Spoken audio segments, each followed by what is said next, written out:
formidable name on the UK hip-hop scene since the 80s. Rodney P is known as the godfather of British hip-hop, and his partner in crime is DJ Skits. With help from the British Council, they were back in Aotearoa, so who better to share some knowledge of British hip-hop culture? Long time we ain't had a dance. Long time we ain't had a dance. We'll go for nice up your area. You know what's amazing, like today having like a proper Maori welcome and things like that blew me away today. Do you know what I mean? That was some next level. Not everyone gets to see that, so I feel blessed. This is definitely one of the perks of the job, being able to travel to these places and meet people from all over. I mean, the link we've got with the British Council for this trip has definitely opened up the access to the things we've been able to experience. And the environment in New Zealand is probably a little bit more open to the kind of hip-hop that you're suggesting there. You know, it's about opportunities like this to network and meet like-minded people and set up your own outlets, set up your own club nights, set up your own databases and, you know, link and connect with people. It's that special connection between the two countries that has inspired the screening of a new film about the subculture. Wellington-based DJ Lemon was one of the pioneers of sound system in New Zealand. A Brit himself, he knows many of the musicians interviewed in the documentary Musically Mad, which will screen publicly in Auckland for the first time tomorrow night, thanks to the British Council, a non-profit cultural relations agency. It was fantastic, yeah, really inspiring. I'm from Manchester, so it was really interesting for me just to see all that stuff, because I never grew up here. I just came straight to New Zealand from England.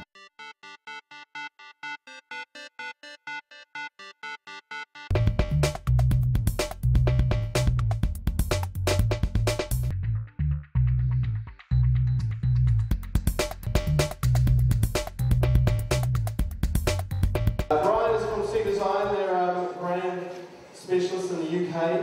When we do similar talks in the UK universities, when you finish the talk, everyone just sits there in silence. Whereas this bunch are talking, asking questions, and they seem genuinely interested. And this is one of the things that I think is really...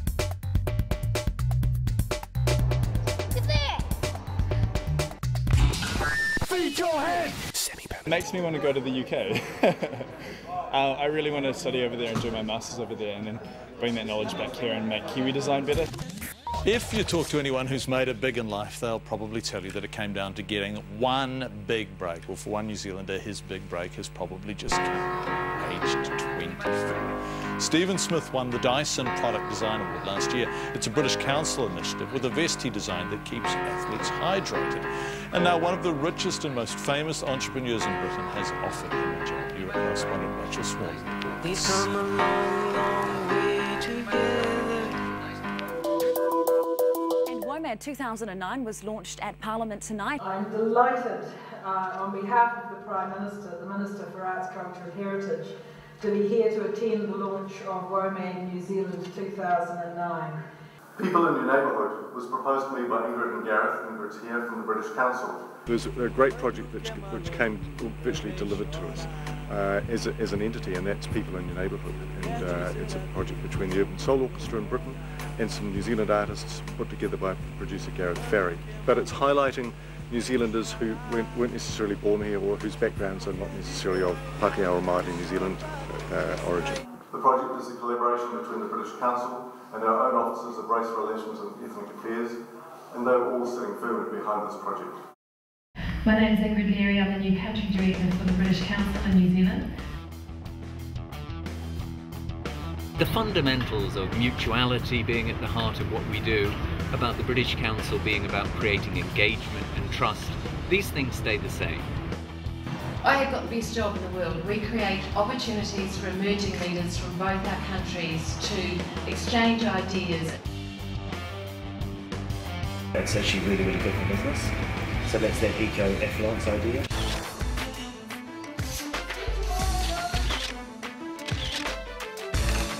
I think I like the kind of weirder ones who are kind of playing up.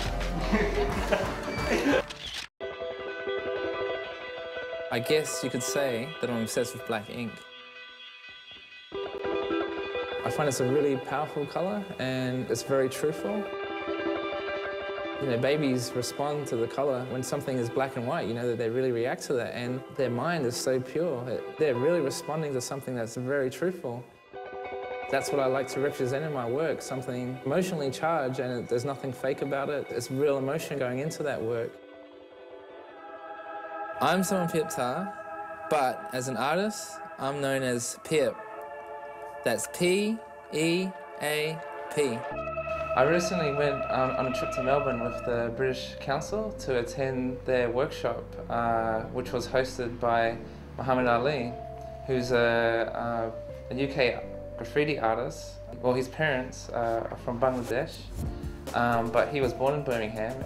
Sort of in more recent times, he has rediscovered his religion, which is Islam. And we're able to share a lot of ideas and sort of future plans that we could work on. And we even did some sketches in a book, and worked out ways that our work could come together. Talking with Muhammad, I can see there's definitely, in terms of with issues of racism and also just the experience of children of migrant families and such, like the experience is similar all over the world.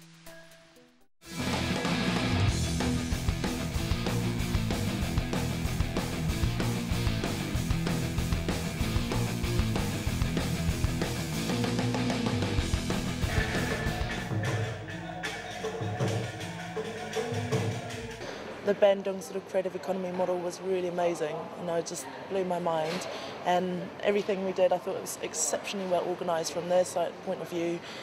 Everything from getting us on horse and carts to buses to different towns, it was really well done. It really is about people connecting and actually building those relationships, engaging our hearts and our minds.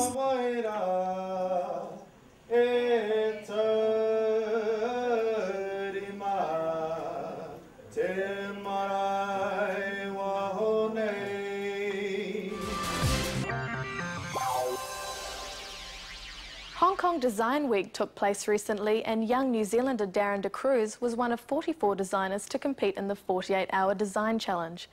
It's really about making cities better places for everybody, and that means people with disabilities, blind people, people with hearing impairment, older people and so on.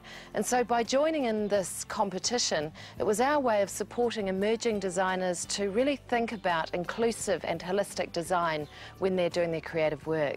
Not only does he not have any arms, but he's competing in the Paralympics in the swimming, and he also plays the piano with his feet. I went to the 48-hour Inclusive Design Challenge in Hong Kong. Yeah, he's given me his card. He's real keen to keep in contact, and I've seen him my portfolio and stuff like that. So, wow. Yeah, I've been networking quite a bit, and I'm real excited, eh?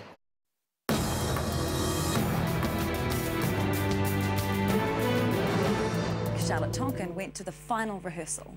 A visionary in the contemporary dance scene, Parment is known for pushing the boundaries of the human body. Just commit to it, and you have to go there, Michael wouldn't accept anything less. One of the reasons I invited Chris was because I was really keen on the question of difference, identity and difference. My name's Chris, and I'm from Wales in the UK. In New Zealand, there's a lot more, especially with Michael, of phrases and use of the body closer to the floor. And in the UK, I'm much more used to doing kind of more vertical things. Probably it's been the most sort of supportive and friendly environment that I've been in, and that's been really, completely very memorable. As a person, he was, we got to connect, and he's a cool cat, rat-a-tat-tat. Fi 'di cael amser gwych. I've had a great time.